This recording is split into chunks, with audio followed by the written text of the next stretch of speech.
Oh, well, already making up for lost time. All right, welcome everyone to our talk, Dialing into the Past, RCE via fax machine, because why not?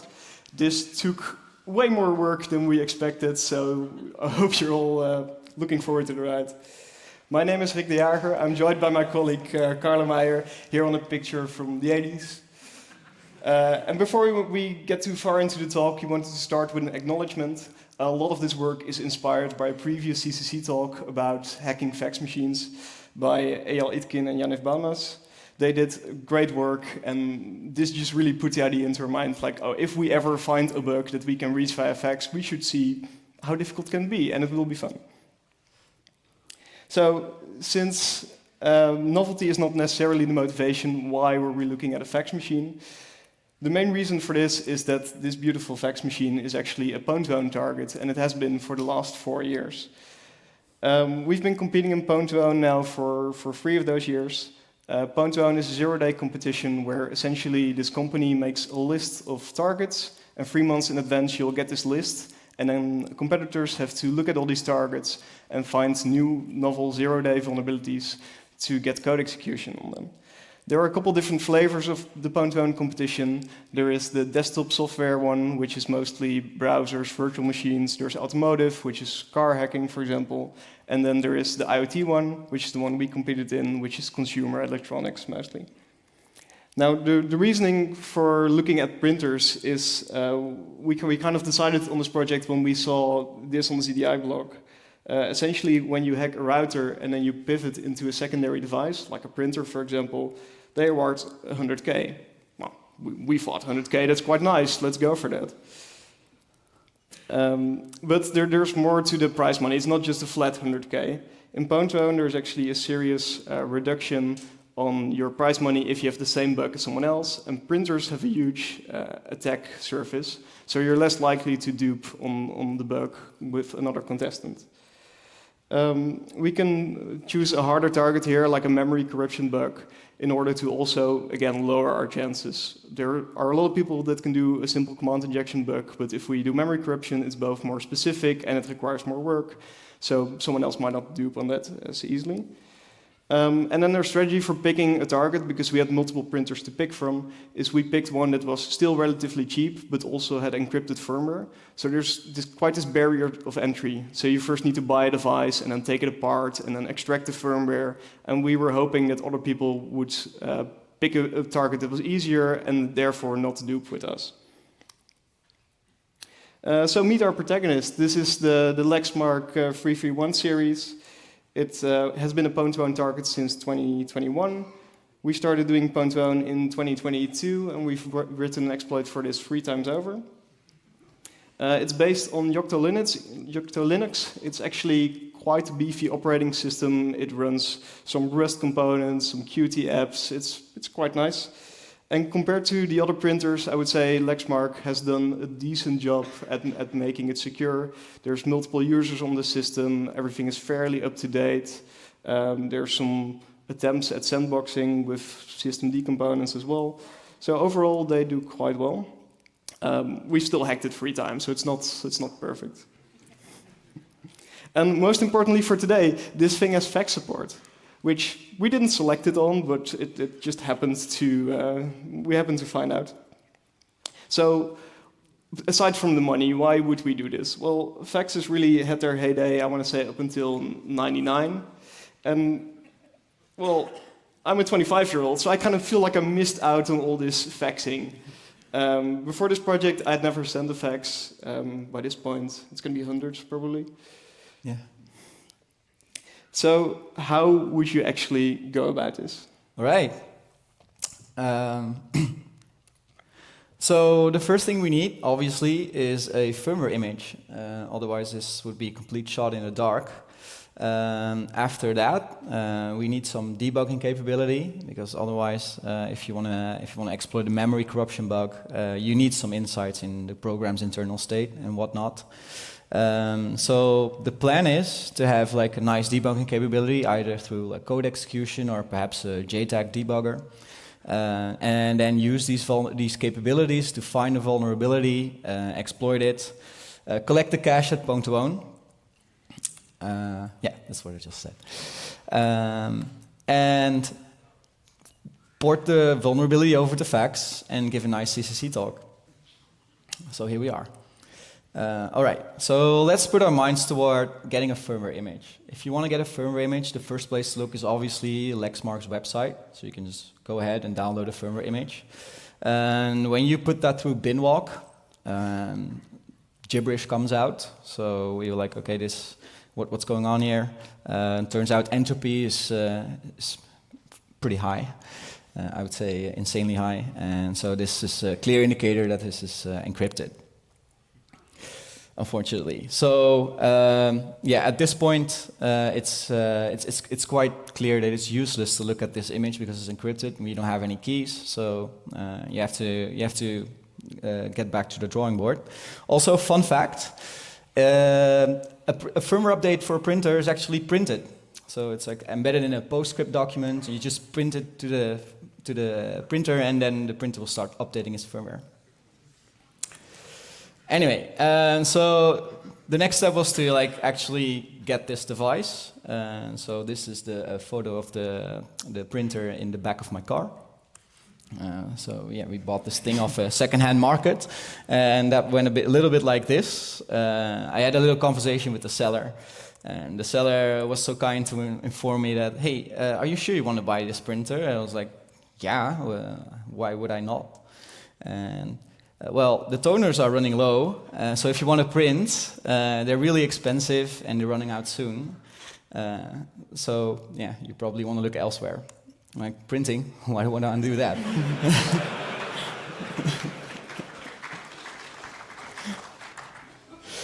All right, so with the printer on our hands, with our new toy at our disposal, we peeked around at the PCB and we spotted it has markings for JTAG, which is awesome, which makes our lives really easy.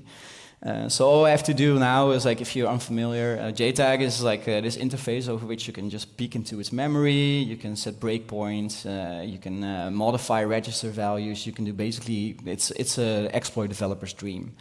So that would be the golden standard. So our life was going to be very easy, and so we just, oh yeah. There we go again. So that's what we did. We hooked it up to our Raspberry Pi. Our Raspberry Pi has GPIO ports. You can use OpenOCD to talk JTAG to a target. It has out-of-the-box support for that, so that all worked beautifully. We could send out an ID code request. It responds back to ARM limited, so yeah, we know we're good. There's no problem in the signal whatsoever. So we're not crazy. And then after a day of tinkering, we figured that it doesn't respond to anything else. Nothing interesting is going on here. So they probably switched off something in some non-volatile setting. So it was back to the drawing board for us. So next thing on our tier list for getting a firmware is to just solder off the actual storage of the board. This is pretty straightforward. You just take it to a hot soldering station, desolder the chip, and now it turned, just put in a universal EEPROM reader. We used the bproc2c for this. This was back a few years when I was still a student, when I was playing with this thing. I still have it around. And it turns out that this reader really likes its own proprietary adapters for TSOP48 chips. And of course we have a cheap knockoff one of eBay, which it doesn't like. So there's nothing a software patch can fix. But I would not recommend going this route. But take something that's take a device that has less extortionary tensions. Luckily, in the end, we got it to work, and we got our firmware dump. So that's nice. It turns out that they use UBI, and UBI is not that exciting. It's a block management stuff, so you can manage bad blocks, wear leveling, all that stuff is done in software. It's a framework that's written specifically for Linux, as far as I know. It contains a squashfs file system, which you could just extract. So there's the extraction successful, and then you get left with a nice root file system with all the binaries and all the stuff that's on there. So at this point, we have our firmware image. It's decrypted. But suppose that Lexmark releases a firmware update, that would be bad. We have to go through all of this again. So we also found like the firmware decryption keys, and we made our own decryptor. And so next time Lexmark releases a firmware update, we could just download and decrypt it, and we're good. Okay, so what happened to the printer, you might ask? Because this, the chip is desoldered. Well, obviously, I soldered it back.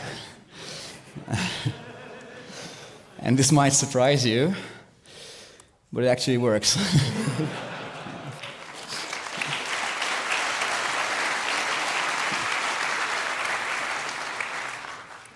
All right, so now that we have a firmware image, next thing is on our list of nice things to have is a debug capability.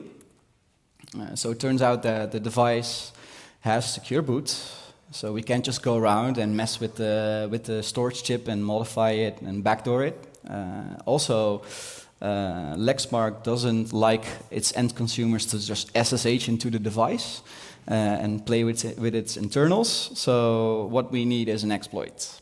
And it turns out that NCC Group already found one the year before, and they submitted it to Pwn2Own and wrote a nice blog post about it. But there were some crucial stuff left out. But we were able to fill in the blanks with our firmware image that we just got. So with this, we got ourselves a root shell.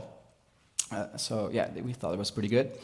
So now we can think around in the firmware. We can debug processes by uploading DDB server, for example. Yeah, this is pretty good. So of course the NCC Group bug was patched in the latest firmware. So we weren't running the latest firmware. As soon as you update it, then the bug's gone, and then you have to start from square one again. So but in the meantime, we could use this capability to actually find vulnerabilities, which were hopefully still there in the next release. Okay.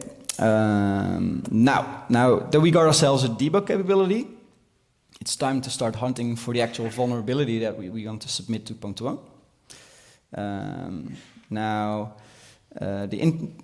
The first thing you do when you're in a situation like this is you map out the entire attack surface. Now, as you can see from the slide, it's quite huge. So there's different protocols over which you can communicate. There's dozens and dozens of scripts and binaries that you can invoke directly. Impressive number of supported file formats. This is not even the exhaustive list, by the way. Because like PDF also allows you to embed all sorts of fancy image and file formats and even fonts. So in the end, we opted for the JBIG2 decompressor, which is reachable over PDF, so you can actually get your input processed by that code over PDF, but also over fax. So reference here. These are the case studies that we know. These are the cases that we know of for the last 3 years that other teams, well, not just other teams, that the teams in general, including us, have attacked. So you can see there's clustering going on. There's some guys who look into like the web stuff, the CGI scripts. There's people interested in PostScript who have a good time there. We went for the JPX decode. That's JPEG 2000. We've heard that they're removing the entire component this year because they were pwned through JPEG 2000 3 times in a row now. Okay. All right, so attack surface out of the way. Let's move on to a bit of a recap. Because we've pwned this device now 3 years in a row, we wanted to give a bit of an overview. So the first year, we did all of the legwork of dumping the firmware, getting a decryptor out, getting persistence on the printer so we could survive an update actually and still have code execution. But in the first year, we used the printer bug as part of this chain of hacking a router first and then hacking a printer.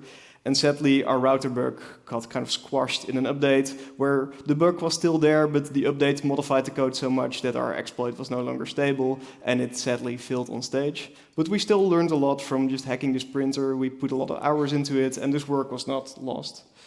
So the next year we come back, we knew JPEG 2000 is this really weak component, and if we just turn on AFL for another 5 minutes, we will have a new bug. So great, we have a bug. We're already all set for Pwn2Own. I'm filling out the case file, and then a few hours before the deadline for submitting for Pwn2Own, we noticed that a new update is dropped. So in a panic, I install this update, and then we realize, oh, this update contains entirely new crypto. The old decryptors will not work, and worst of all, we cannot roll this update back. So we're stuck. We just bluffed in the sign-up form. Yeah, sure, we have an exploit. Our exploit still worked, but the offsets were all different because it was memory corruption. So essentially, we had 2-3 days to fix this problem. And I realized quite quickly, we're not going to break this crypto in 3 days. So instead, what I did is I contacted Blasty because I knew he owned this printer at Pwn2Own a previous year. He's not owning it this year. And, well, he might help us. Worst case, he says no, right? So I reach out to say, hey, our exploit broke. With just a couple hours to go for Pwn2Own. Can you help us out? Blasty, being the helpful guy he is, says, yeah, sure, what do you need? So I say, well, I have this persistence, this backdoor I can give to you. If you just install that, update your printer, it might break, in which case we'll buy a new printer for you. But it also might just give you a shell on the latest firmware. And if that works, then can you just give us an export of /user bin, and then, because we didn't want to tell him what binary we were pwning yet. So just give us every single binary on the system, and we'll figure it out. And, well, Blasty's like, okay, you're asking quite a lot here, like what's in it for me? And my reply was basically like, well, the persistence is going to be useful for you next year as well. You'll get our endless gratitude, and we'll buy you free drinks at Pwn2Own. We did kind of scam Blasty after he said, yeah, sounds good, because Pwn2Own has an open bar. So we did, in fact, not buy Blasty many drinks.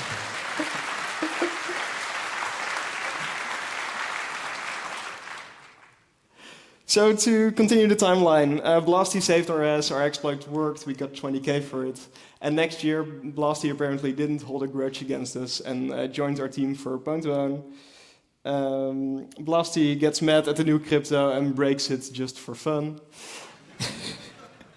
And at Pwn2Own this year, we dropped 2 more exploits, one of which is the exploit that we're sending over fax now. All right, so as we said, the exploit contains or pertains to JBig2. JBig2 is reachable over both fax and PDF. It's historically meant for fax. Lexmark wrote their own library for this, so then you know it's going to be a free bugs, essentially. So the plan is to just write an exploit for this, put it in a PDF. That was easy enough, took about a week. Get some cache from Pwn2Own, and then just port it to fax, because how hard can that be? The actual bug I cannot really talk about, because they still have a few weeks left to roll updates for it. But I do want to quickly talk about heap shaping with JBig2. JBig2 kind of has this, this aura about it of being this really complex format, which in a way it is. It was used in an exploit by an NSO group, and they had to do all kinds of crazy CPU building. But because our mitigations are not so strong, we don't have to do much of that. JBig2 is actually a really nice format for heap shaping. It's not as good as PostScript, you don't get a full interpreter, but you do get elastic size allocations, you get very fine control over the lifetime of objects, so you can kind of allocate them free at will. And you can even, if you need to spray a lot of data, there is another compression format in your compression format. I'm sure it makes sense. So you can even compress all your sprayed data, then deliver it in a JBig compressed stream, and it's going to decompress on the target, so you don't have to send a lot of data. We didn't use this, but it could help you if you need a very big heap spray. What we used was mostly extensions. Extensions are like a vendor-specific segment that you can use to implement whatever non-standard thing you want in your JBig stream. Lexmark doesn't do anything non-standard. They only implement a comment, which is a very common way to just put some debug data in your JBig stream. These are very nice because they're a very clean, controlled allocation. Essentially, if you say, like, oh, I have a comment with this data in it, that data is just going to be on the heap, and there's not much you have to do to get it there. It's very easy to implement as well. It's literally just one for one, so you don't have to do any raster operations or any weird math or compression. So it's really nice to work with. This is what the structures look like in Lexmark's library. Essentially, they have a type, a pointer to some data, and a size field. And then every single segment, so not just comments, but like if you want to draw a bitmap or something similar, every segment is going to have a header like this. And most importantly for us, they contain a bunch of pointers. So if you're doing memory corruption, this is a really nice way to go about it. Then this is what our library essentially looked like. It is a lot more complicated when you actually implement the exploit, but that's for a later date. For now, for example, a comment, we just wrote a little library function to say, I want a comment with this ID. The parser sees this as just a comment with ID lead and this data. And this data is then just in memory. So your allocation, you don't control the first 16 bytes fully. So that's the ID, a size, a type field, and something else. But then you just get your data, and this data can be as large as you want. There's no real limit there. Okay, so if you put all of that together, you're going into a PDF, you're going to get an exploit that looks a bit like this. Gaat gewoon werken de eerste keer. Ja hoor. Snap je?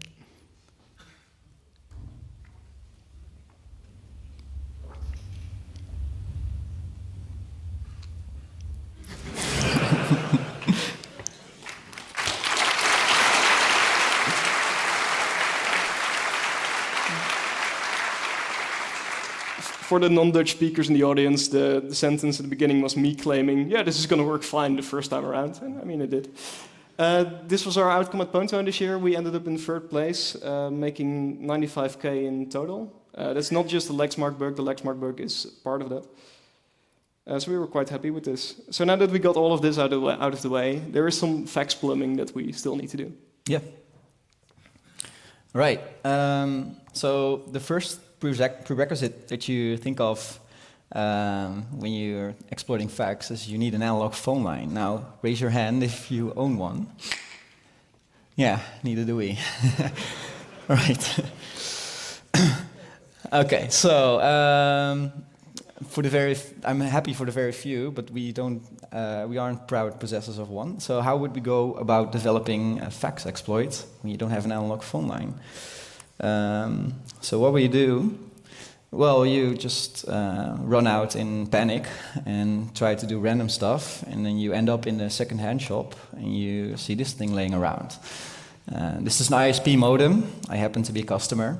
I happened to play around with this thing a couple of years back, so I know my way. So this thing has analog phone jacks on the back. Of course, it's useless because I don't have a subscription for analog phones.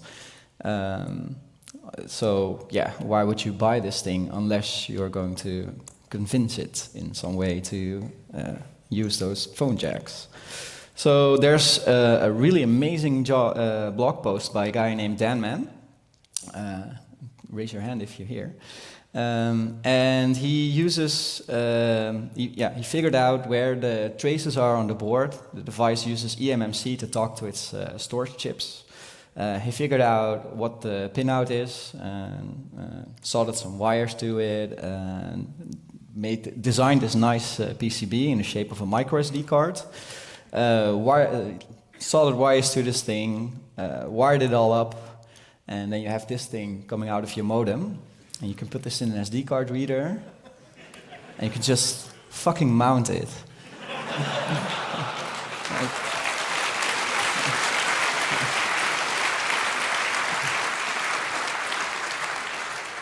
So yeah, that was an amazing achievement. All the credits go to him, by the way. So back in 2019, I was a little bit involved with this project. So I sent him a tool that could decrypt the certificates of this device. It's totally out of context for this talk. But yeah, in exchange, he sent me those nice SD card shaped PCBs. So I still have them. So I could basically solder this thing in and wire it up and mount the root file system in one afternoon. So then this thing doesn't have secure boot, so you just plant a backdoor in there and you have a root shell on the modem. So that's cool. So getting this modem then to actually use its analog phone ports without having it connected, hooked up to the ISP, that takes a lot of convincing. So I really don't recommend you do this, especially in retrospect. You could just go ahead and buy a SIP gateway for like $100. So yeah, I did it my way. In the end, the thing still works. So this is our setup. On top you have like a Raspberry Pi. It's running Asterisk. It's in charge of the whole thing. And then you have the modem, which talks to Asterisk over Ethernet. And the phone line on the left is our laptop connected with an 56K modem. And on the right is our fax machine. You can just dial 101, because that's the number I chose to dial into the fax machine, and you can just hear the dial tone and the fax tone. So with this, we managed to send, well, my friend Rick here managed to send his baby's first fax. So this looks a little bit like this. Very proud to say. Okay. Today we had great success. Okay, so with that, we can send faxes.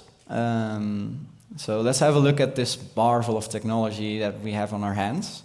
So here's an overview from Wikipedia.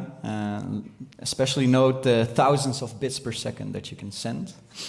So this is what we can do now. Great, so we have all the plumbing in place, we have an exploit, we can send faxes. What more would you want, right? We can just send this exploit. Well, here you can see our Pwn2Own exploit.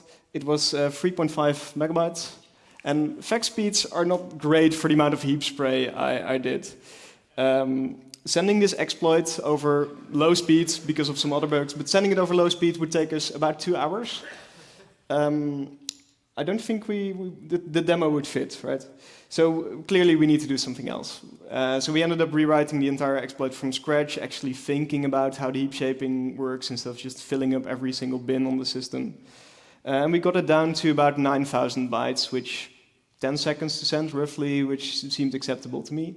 The next problem becomes that Lexmark's way of implementing JPEG2 is not following the standards. They're actually using a non-standard facility, which is a way for fax manufacturers to say, hey, I am this model of fax and I support this custom encoding. And then if another fax from the same company sends a fax to the other fax, they can use this special encoding. There's no one that supports this except for another fax, and we didn't feel like buying a second fax to throw the exploit from. So instead I wrote a fax client. I recommend this to no one. I mean, that's kind of a lie. I patched efax, which is this command line Linux utilities to send faxes. I think it was written in 1999. Good year, by the way. So we needed to add support to send raw data. By default, it's going to only support run length encoded data, which is what you want if you're sending an actual fax, but we're sending an exploit, so we need a bit more control. We also need to set the non-standard facility to tell the fax, hey, actually, I'm also a Lexmark fax, and I support JPEG. Then after that, we should have implemented error correction mode, because the spec says that you have to do it, and if you don't, you run into a lot of issues. But we chose to run into those issues instead, and it worked. This does bring along another problem, which I like to call high-stakes faxing. When you receive a fax, it's going to save it to disk. So in case your ink runs out, the power cuts out, or you run out of paper, your toddler turns off your fax machine, you still have this fax, right? Great. There's not a problem here, though. If any invalid JPEG stream is received, doesn't have to be an exploit, doesn't have to segfault, it just needs to be invalid, it crashes the fax service. And then the printer realizes, oh, something crashed. I must reboot now. Before it has a chance to wipe the fax. So the first time we managed to actually hit the parser over fax, I was quite happy because I was working remote. Carlo was not happy because the printer was now rebooting in a loop. I imagine it looked something like this. Open the fax queue, parse JPEG, reboot, open the fax queue again. It sends it down a very dark path that I would not wish upon my worst enemy. All right, so we have a working exploit over fax. Great.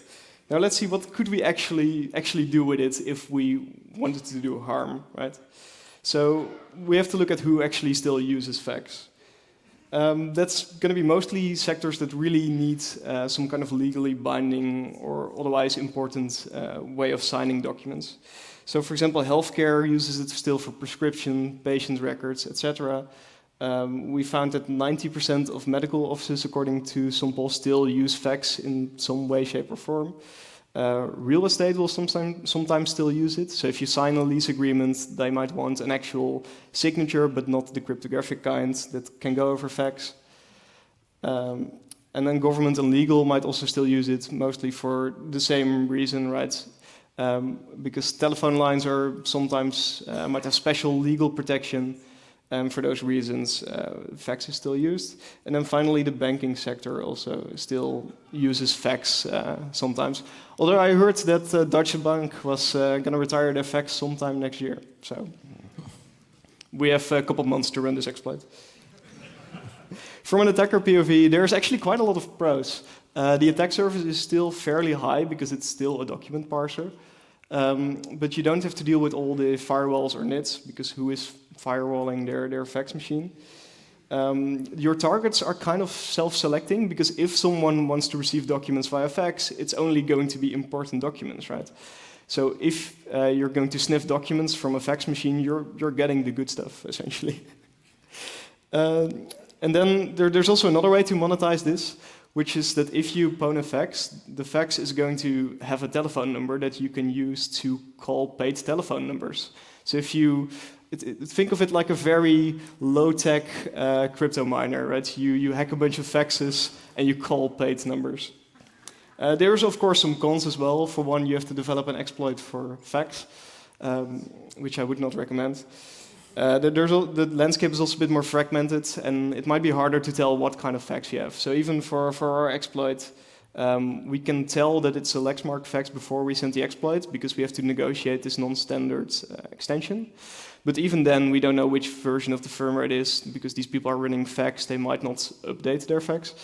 And for this exploit, if we get the wrong offset and it crashes, it boot loops the fax.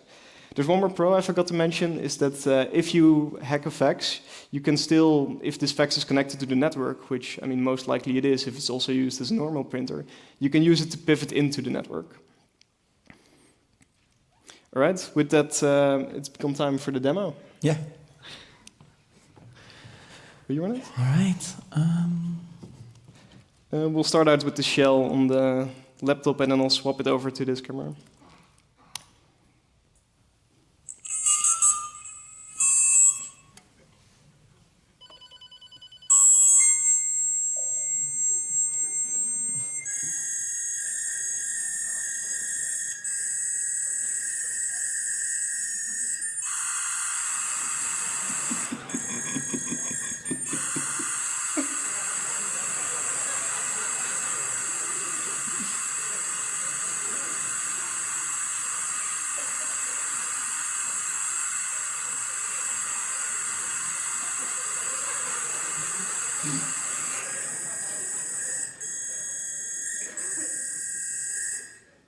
I've had to listen to this hundreds of times, so I figured you could have one as well. Do you want to do the honors? Yeah, sure. So in a few seconds, it's going to actually process the job. Those are separate threads, so it's already confirmed that it received the fax. It will spin up, which you may or may not be able to hear. Should be any moment now. This is very reliable technology. There we go.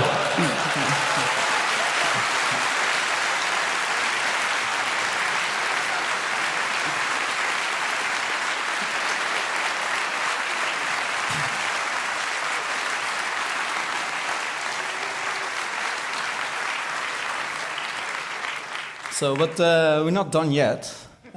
So there's, as you might have seen, there's a phone here. And what would happen if we dial into the fax? So 101.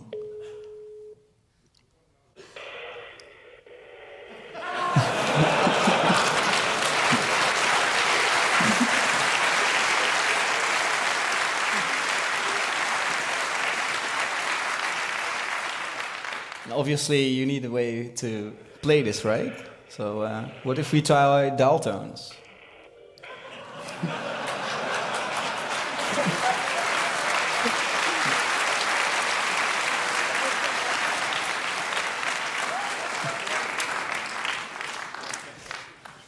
All right, let me hang up. All right.